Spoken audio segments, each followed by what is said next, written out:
மாலை முரசு நேயர்களுக்கு வணக்கம். இது உங்க ஃபேவரட் ஷோ திரைமுரசு. சினிமால நடக்கக்கூடிய பல்வேறு சுவாரஸ்யமான இன்ட்ரெஸ்டிங்கான திரை சம்பந்தமான அப்டேட்டை எல்லாம் வாங்க பார்த்து தெரிஞ்சுக்கலாம். திரைமுரசு நிகழ்ச்சியில ஃபர்ஸ்ட் நம்ம பார்க்க இருக்க செக்மெண்ட் சினி அப்டேட். சினிமால நடக்கக்கூடிய பல்வேறு சுவாரஸ்யமான இன்ட்ரெஸ்டிங்கான திரை சம்பந்தமான அப்டேட்டை வாங்க பார்த்து தெரிஞ்சுக்கலாம். இயக்குனர் ப. ரஞ்சித் தயாரிப்புல அட்டகத்தி தினேஷ் 3வது முறையா இணைஞ்சிருக்க திரைப்படம் தான் ஜே பேபி. இந்த படத்துல நடிகை ஊர்வசி முன்னணி கதாபாத்திரத்துல நடிச்சிருக்காங்க. உண்மை சம்பவத்தை மையப்படுத்தி எடுத்திருக்க இந்த படத்துல இருந்து ஒரு சூப்பரான அப்டேட் வந்திருக்கு. அப்டேட்டை வாங்க பார்க்கலாம். நடிகை ஊர்வசி, நடிகர் தினேஷ் மாற நடித்து இருக்கும் படம் ஜே பேபி. இந்த படத்தை ப. ரஞ்சித் தயாரித்து சுரேஷ் மாரி இயக்கி உள்ளார். வருகின்ற மார்ச் 8ஆம் தேதி திரையரங்குகளில் வெளியாக இருக்கும் நிலையில் படத்தின் ஸ்னீக் பீக் தற்போது வெளியாகி இணையதளங்களில் வைரலாகி வருகிறது. சின்ன சின்ன கோமாளித்தனம் செய்து கொண்டிருக்கும் ஊர்வசி மீது ஒரு கட்டத்தில் வெறுப்பாகும் மகன் தினேஷ் அவரை வீட்டை விட்டு வெளியே அனுப்பி விடுகிறார். இதனையடுத்து அவர் என்ன ஆனார், அவருடைய குழந்தைத்தனமான சேட்டைகள் காரணமாக பாதிக்கப்பட்டவர்கள் யார் யார் என்பது குறித்த காமெடியுடன் கூடிய கதையம்சம்தான் இந்த படத்தின் கதை. சமீபத்தில் வெளியான ட்ரெய்லர் வைரலானதை தொடர்ந்து தற்பொழுது படத்தின் ஸ்னீக் பீக்கும் வைரலாகி வருவது குறிப்பிடத்தக்கது. கடந்த ஜனவரி மாதம் வெளியாகி நல்ல வரவேற்பு பெற்ற திரைப்படம் தான் சிங்கப்பூர் சலூன். இந்த படத்தை இயக்கிய கோகுல் அடுத்ததா சிம்பு நடிப்புல கொரோனா குமார் படத்தை இயக்கி இருந்தாரு. அந்த படத்துல இருந்து சிம்பு விலகி விட்டதா சொல்லப்பட்ட நிலையில இப்ப சிம்புக்கு பதிலா ஒரு முன்னணி நடிகர் அந்த ரோல்ல நடிக்க இருக்காராம். யார் அந்த நடிகர் வாங்க தெரிஞ்சுக்கலாம். ரவுத்திரம், இதற்குத்தானே ஆசைப்பட்டை, பாலகுமாரா, காஷ்மோரா, சிங்கப்பூர் சலூன் உட்பட சில படங்களை இயக்கியவர் கோகுல். இவர் சிம்பு நடிப்பில் கொரோனா குமார் என்ற பெயரில் இயக்க இருந்தார். அந்த படத்தில் இருந்து சிம்பு விலகிவிட்டதாக கூறப்படுகிறது. இந்நிலையில் கொரோனா குமார் கதையில் விஷ்ணு விஷால் நடிக்கப் போவதாக செய்திகள் வெளியாகின. மேலும் இதுபற்றி இயக்குநர் கோகுல் தரப்பில் விசாரித்த போது அதை மறுத்தனர். கட்டா குஸ்தி படத்துக்கு பிறகு விஷ்ணு விஷால் ஸ்டுடியோஸ் தயாரிக்கும் படத்தை கோகுல் இயக்க இருக்கிறார். ஆக்ஷன் என்டர்டைனர் படமான இதன் படப்பிடிப்பு ஆகஸ்ட் மாதம் தொடங்க இருக்கிறது. இதற்கும் கொரோனா குமார் படத்துக்கும் சம்பந்தமில்லை என்று இயக்குனர் தரப்பில் தெரிவித்தனர். தமிழ் சினிமால முன்னணி நடிகரா வலம் வரும் நடிகர் சூர்யா புதிதாக நடத்தப்படும் ISPL எனும் T10 கிரிக்கெட் தொடர்ல சென்னை அணியை வாங்கியிருக்காரு. இது நம்ம எல்லாருக்குமே தெரிஞ்ச விஷயம் தான். இப்ப பாத்தீங்கன்னா சோசியல் மீடியால சச்சின் டெண்டுல்கரும் சூர்யாவும் கிரிக்கெட் விளையாடுற வீடியோ ரொம்பவே வைரல் ஆயிட்டு இருக்கு. அந்த வீடியோவை வாங்க பார்க்கலாம். தமிழ் திரையுலகில் முன்னணி நடிகராக வலம் வரும் சூர்யா புதிதாக நடத்தப்படும் ISPL எனும் T10 கிரிக்கெட் தொடரில் சென்னை அணியை வாங்கி இருக்கிறார். இந்த தொடரின் முதல் சீசன் தற்போது நடைபெற்று வருகிறது. இதில் சென்னை மட்டும் இன்றி மும்பை, ஹைதராபாத், ஸ்ரீநகர், பெங்களூரு, கொல்கத்தா ஆகிய 6 அணிகள் பங்கேற்றுள்ளன. இந்த 6 அணிகளையும் சினிமா பிரபலங்கள் தான் வாங்கி இருக்கின்றனர். அதன்படி சென்னை அணியை சூர்யாவும், ஹைதராபாத் அணியை ராம்சரனும், மும்பை அணியை அமிதாப் பச்சனும், ஸ்ரீநகர் அணியை அபிஷேக் பச்சனும், பெங்களூரு அணியை ஹிருத்திக் ரோஷனும் வாங்கியுள்ளனர். இந்த தொடரை பிரபல படுத்தும் விதமாக நேற்று சினிமா பிரபலங்களுக்கும் கிரிக்கெட் வீரர்களுக்கு இடையேயான ஃப்ரெண்ட்லி மேட்ச் நடைபெற்றது. இதில் கிரிக்கெட் பிரபலங்கள் அணியில் சூர்யா, அக்ஷய்குமார் உள்ளிட்ட பிரபலங்கள் இடம்பெற்றிருந்தனர். அதேபோல் கிரிக்கெட் வீரர்கள் அணியில் சச்சின் டெண்டுல்கர், சுரேஷ் ரெய்னா, யூசுப் பதான், முனாஃப் பட்டேல் உள்ளிட்டோர் இடம் பிடித்து இருந்தனர். இதில் முதலில் ஆடிய கிரிக்கெட் வீரர்கள் அணி 10 ஓவரில் 94 ரன்கள் குவித்து இருந்தது. இதையடுத்து விளையாடிய அக்ஷய்குமார் தலைமையிலான கில்லாடி 11 அணியில் நடிகர் சூர்யா களமிறங்கும் போது சச்சின் டெண்டுல்கர் பந்து வீசினார். அப்போது சச்சின், ரெய்னா போன்ற ஜாம்பவான் நடிகர்களின் பந்துவீச்சை பதம் பார்த்த சூர்யா இறுதியாக முனாஃப் பட்டேலின் வேகத்தில் கிளீன் போல்டாகி வெளியேறினார். சூர்யா கிரிக்கெட் விளையாடிய வீடியோக்கள் தான் தற்போது சோசியல் மீடியாவில் செம்ம வைரலாகி வருகின்றன. இந்த போட்டியை காண சூர்யாவின் மகன் தேவ் மற்றும் மகள் தியா ஆகியோரும் வந்திருந்தனர். மேலும் அவர்கள் சுரேஷ் ரெய்னாவுடன் புகைப்படமும் எடுத்துக் கொண்டனர். சினிமாவில அடுத்தடுத்த உயரங்களை தொட்டுட்டு வர சிவகார்த்திகேயன் இப்போ அமரன் படத்தை நடிச்சு முடிச்சிருக்காரு. இந்த படத்தை ராஜ்குமார் பெரியசாமி இயக்கியிருக்காரு. படம் வெளிவரதுக்கு முன்னாடி பாத்தீங்கன்னா OTT ரைட்ஸ் பல கோடிக்கு வித்திருக்காங்க. எவ்வளவு கோடிக்கு தான் வித்திருக்காங்க வாங்க பார்க்கலாம். கடின உழைப்பால் சினிமாவில் அடுத்தடுத்த உயரங்களை தொட்டு வரும் சிவகார்த்திகேயன் தற்போது அமரன் படத்தை நடித்து முடித்திருக்கிறார். இப்படத்தை ராஜ்குமார் பெரியசாமி இயக்கியுள்ளார். கமல்ஹாசனின் ராஜ்கமல் பிலிம்ஸ் நிறுவனம் தயாரித்துள்ள இப்படத்திற்கு GV பிரகாஷ் குமார் இசையமைத்துள்ளார். இப்படத்தில் நடிகர் சிவகார்த்திகேயனுக்கு ஜோடியாக சாய் பல்லவி நடித்துள்ளார்.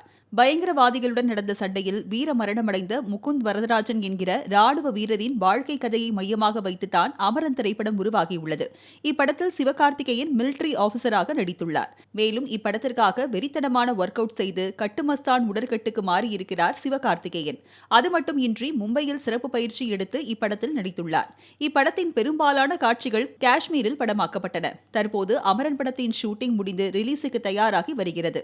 அப்படத்தின் பின்னணி பணிகள் முழுவீச்சில் நடைபெற்று வருகிறது. இதனிடையே அப்படம் குறித்த அப்டேட்டுகள் ஒவ்வொன்றாக கசிந்த வண்ணம் உள்ளன.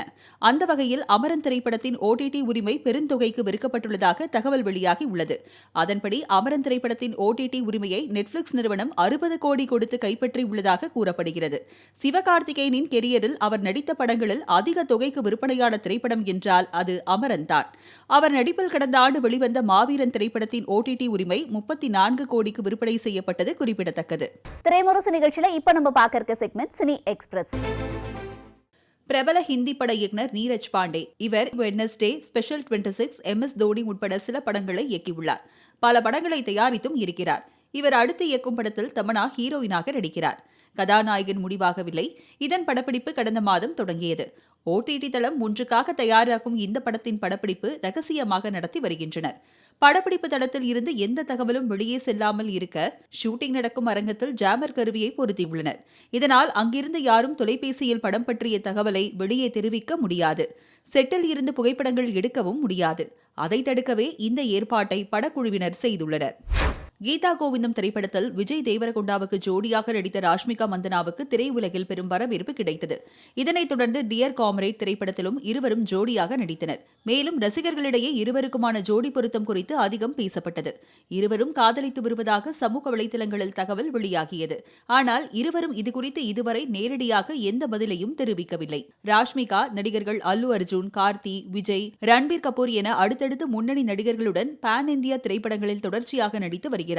இந்நிலையில் நேர்காணல் ஒன்றில் நடிகர் விஜய் தேவரகொண்டா குறித்து பேசிய நடிகை ராஷ்மிகா, சரியான கதைக்காக இருவரும் காத்திருக்கிறோம். அதிக நாட்களாக எங்களது திரைப்படத்துக்காக ரசிகர்கள் காத்திருப்பது தெரியும். நானும் ஆவலுடன் காத்திருக்கிறேன். சுவாரஸ்யமான கதை அமைந்தால் நிச்சயமாக இருவரும் ஒன்றாக நடிப்போம் என தெரிவித்துள்ளார். தெலுங்கு இயக்குனர் சந்தீப் ரெட்டி வாங்கா இயக்கத்தில் ரன்பீர் கபூர் கதாநாயகனாக நடித்த படம் அனிமல். இதில் ராஷ்மிகா மந்தனா, பாபி தியோல், அனில் கபூர் உட்பட பலர் நடித்துள்ளனர்.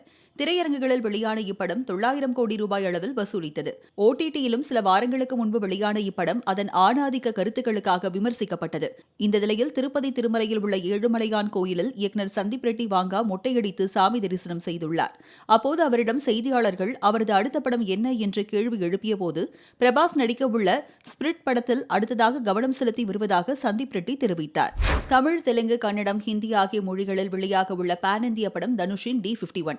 இந்த படத்தில் நாகார்ஜுனா முக்கிய வேடத்தில் நடிக்க உள்ளார். அவரது கதாபாத்திரம் எதிர்மறை சாயல் கொண்டதாக இருக்கும் என படக்குழு கூறியுள்ளது. தனுஷ், நாகார்ஜுனா, சேகர் கமுலா மூவரையும் குறிக்கும் பொருட்டு DNS என தற்காலிகமாக இப்படம் அழைக்கப்படுகிறது. தெலுங்கில் சார் படத்தை தொடர்ந்து தனுஷ் நடிக்கும் இரண்டாவது நேரடி தெலுங்கு படம் இதுவாகும். ஆக்ஷன் அதிரடியுடன் தயாராகும் இந்த படத்தின் பெயர் மற்றும் ஃபர்ஸ்ட் லுக்கை சிவராத்திரி அன்று மாலை 4:05 மணிக்கு வெளியிடுவதாக அறிவித்துள்ளனர். சிவராத்திரி இந்த வருடம் மார்ச் 8ஆம் தேதி கொண்டாடப்படுகிறது. அறிவிப்பின்படி மார்ச் 8ஆம் தேதி மாலை 4:05க்கு தனுஷின் 51வது படத்தின் பெயர் மற்றும் ஃபர்ஸ்ட் லுக்கை ரசிகர்கள் கண்டுகளிக்கலாம் என அதிகாரப்பூர்வ அறிவிப்பை வெளியிட்டுள்ளது படக்குழு. திரைமுரசு நிகழ்ச்சியில இப்ப நம்ம பார்க்க இருக்க செக்மெண்ட் சினி ஜங்ஷன். அட்டகத்தி தினேஷ், ஊர்வசி உள்ளிட்ட முன்னணி திரைப்பிரபலங்கள் நடிச்சிருக்க திரைப்படம் தான் ஜே பேபி. இந்த திரைப்படத்தோட செய்தியாளர் சந்திப்பு நடைபெற்றது. வாங்க பார்க்கலாம். இங்கே அழைப்பு ஏற்று வந்து படம் பார்க்க வந்த எல்லா மீடியா மக்கள் எல்லாருக்குமே ரொம்ப ரொம்ப நன்றி சொல்லிக்கிறேன். நீங்கள் பார்த்துருப்பீங்க படம். பார்த்துட்டு வெளியே வந்து என்கிட்ட பேசுறது நானே ரொம்ப எமோஷன் ஆகிட்டேன். நீங்கள் வந்து எல்லோரும் பேசினது, உங்களுக்கு பிடிச்சிருந்தது சொன்னது ரொம்ப சந்தோஷமாக இருக்குது. குடும்ப உறவுகளை பற்றி இந்த கதையில் பயங்கரமாக வந்து பேசியிருக்கிறோம்னு நாங்கள் நினைக்கிறேன். இது எல்லாருக்கும் பிடிச்ச படமாக இது இருக்கும். இந்த படத்தை எல்லாம் வந்து மக்கள்கிட்ட கொண்டு போய் நீங்கள் தான் சேர்க்கணும். நீங்கள் கொண்டு போய் சேர்த்துருவீங்கன்னு நான் ரொம்ப நம்புகிறேன். ரொம்ப சந்தோஷமாக இருக்குது. நீங்கள் உங்கள்கிட்ட கிடைக்கிற பாராட்டை நான் ரொம்ப சந்தோஷமாக நான் வந்து அனுபவிக்கிறேன். நான் ரொம்ப நன்றிங்க, ரொம்ப நன்றி எல்லோரும் வந்து இங்கே படம் பார்த்தது. இல்லை, இது வந்து நான் என் வாழ்க்கையிலேருந்து எடுத்த கதை. இது என்னோடய பெரியம்மாவோட கதை. இது அவங்கள நான் பக்கத்தில் இருந்தே நான் வந்து கூடவே இருந்து வாழ்ந்துருக்கிறேன். அந்த கேரக்டரை வந்து ரீப்ளேஸ் பண்ணுறதுக்கு ஊர்வசி அம்மா தான் கரெக்டாக இருப்பாங்கன்னு எனக்கு தோணுச்சு. அதனால தான் அவங்கக்கிட்ட அப்ரோச் பண்ணேன். அவங்க பண்ணாங்க. நான் எதிர்பார்த்ததை விட அவங்க ரொம்பவே நல்லா பண்ணிட்டாங்க. என் பெரியம்மாவை நிறைய தடவை என் கண்ணு முன்னாடி கொண்டு வந்து நிறுத்தினாங்க. நான் ஷூட்டிங் ஸ்பாட்லேயே நிறைய தடவை இது மாதிரி கண் கலங்கியிருக்கேன். இங்கே நடந்த மாதிரி அப்படி தான் வந்தாங்க. இன்னும் நான் வந்து வெங்கட் சார் கிட்ட ஒர்க் பண்ணேன். ஒரு 5-6 படம் ஒர்க் பண்ணேன். அதுக்கப்புறமா ரஞ்சித் கிட்ட 2 படம் ஒர்க் பண்ணேன். அதுக்கப்புறமா தான் இந்த படம் பண்ணேன். இது எந்த நோக்கத்தோடு யாரையும் புண்படுத்தணும்னு எடுக்கப்பட்டது படமே கிடையாது. அந்த அம்மாவுடைய குணம், அவங்களுடைய இயல்பு அது. அது வந்து அவங்களுக்கு ஜட்ஜி இல்லை, பிரைம் மினிஸ்டரே எதிரில் இருந்தாலும் அவங்களுக்கு அதை பற்றி கவலை கிடையாது.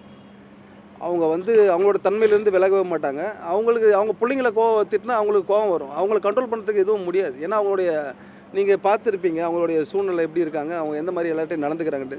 சில நேரத்தில் அன்பாக பேசுகிறாங்க, சில நேரத்தில் வந்து திட்டுறாங்க, அடிக்கிறாங்க, கோவப்படுறாங்க, ஊட்டி விடுறாங்க.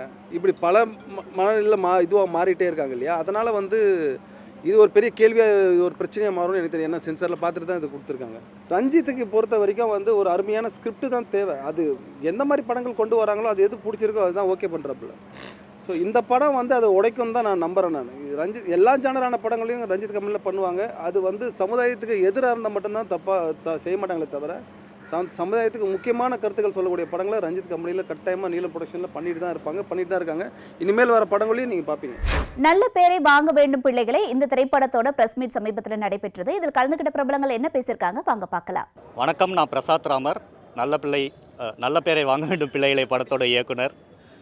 பூர்வா ப்ரொடக்ஷன்ஸ் பிரதீப் குமார் தயாரிச்சிருக்கிற இந்த படத்துக்கு இந்த ப்ரெஸ் மீட்டில் வந்திருக்கிற எல்லா ப்ரெஸ் நண்பர்களுக்கும் ரொம்ப நன்றி. உங்களோட ஆதரவு எங்களுக்கு தேவை. இந்த படத்தை பற்றி நீங்கள் நல்ல கருத்துக்களை எழுதுவீங்கன்னு நாங்கள் நம்புகிறோம். எல்லோருக்கும் வணக்கம். நான் உங்கள் பிரதீப் குமார். ஸோ என்னை வந்து ஒரு சிங்கராக, கம்போசராக நீங்கள் பார்த்துருப்பீங்க. இந்த படம் வந்து நான் ப்ரொடியூஸ் பண்ணியிருக்கேன். அண்டு ரொம்ப ஒரு நல்ல ஒரு சப்ஜெக்ட் அண்ட் ரொம்ப அவசியமான ஒரு சப்ஜெக்டாக நான் இதை ஃபீல் பண்ணதுனால தான் இந்த படத்தை நாங்கள்லாம் சேர்ந்து பண்ணியிருக்கோம். அண்டு இதனுடைய சப்போர்ட் வந்து உங்கள்கிட்டேருந்து எங்கள் எல்லாருக்கும் உங்களுடைய சப்போர்ட் வேணும். அனைவருக்கும் வணக்கம். என் பேர் செந்தூர் பாண்டியன். நல்ல பேரை வாங்க வேண்டும் பிள்ளைகளேங்கிற படத்தில் நான் ரவின்னு ஒரு கேரக்டர் பண்ணியிருக்கேன். ஸோ நல்லா பண்ணியிருக்கோம். எங்கள் சாரை நிறையா ட்ரைனிங் கொடுத்து நல்லபடியாக படம் பண்ணியிருக்கோம்னு நான் நினைக்கிறோம். இங்கே வந்து எங்களுக்கு இந்த சப்போர்ட் கொடுக்குற எல்லா ப்ரெஸ் பீப்புளுக்கும் ரொம்ப தேங்க்ஸ். எல்லாருக்கும் வணக்கம். ஐ எம் பிரீத்தி காரன். இந்த படத்தில் அரசின்ற கேரக்டர் பண்ணியிருக்கேன். ரொம்ப என்ஜாய் பண்ணி ஃபன்னாக நடித்த படம் இது. ஸோ பார்த்த நீங்களும் எல்லோரும் என்ஜாய் பண்ணியிருப்பீங்கன்னு நான் நம்புகிறேன். எல்லாருமே பார்க்கணும் அப்படின்ட்டு ஆசைப்பட்டோம். பெற்றோர்களும் இந்த படம் பார்க்கணும், அவங்களுக்கும் இது என்ன நடக்குதுன்றது புரியணுன்றதுனால எல்லாருக்கும் காமனாக ரெசனேட்டார ஒரு பேர் நாங்கள் தேடினோம். ஸோ அந்த வகையில் அமைஞ்சது தான் நல்ல பேரை வாங்க வேண்டும் பிள்ளைகளே. ஒரு ஃபன் ரைடு அப்படி தான் எனக்கு இருந்துச்சு இந்த படம். நமக்கு வந்து ஜோக்ஸாக இல்லாமல் அவங்க இருக்கிற சிச்சுவேஷனே நம்மளை ரொம்ப சிரிக்க வைக்கிற ஒரு ஜோன் இருந்தது. ஸோ அண்ட் என்டர்டெய்னிங்காக மட்டும் இல்லாமல் அதில் இன்னும் நிறைய லேயர்ஸ் இருந்தது. ஸோ ஜென்ரலாகவே எனக்கு அவருடைய ரைட்டிங்கோடைய பெரிய ஃபேன். நான் பிரசாதோட நிறைய ஸ்கிரிப்ட்ஸை நான் படிச்சிருக்கேன். பட் இந்த படம் வந்து ரொம்பவே ஃபன்னாக இருந்தது. அவருடைய பேட்டர்ன்லேயே ரொம்ப டிஃப்ரெண்ட்டான ஒரு விஷயமா இருந்தது. ஸோ அதுதான் என்ன மேபி அட்ராக்ட் பண்ணியிருக்குன்னு நினைக்கிறேன். என்ன நேயர்களே, இன்றைய திரைமுரசு நிகழ்ச்சி உங்களுக்கு ரொம்பவே பிடிச்சிருக்கும் நம்புறோம். மீண்டும் நாளை சந்திக்கலாம்.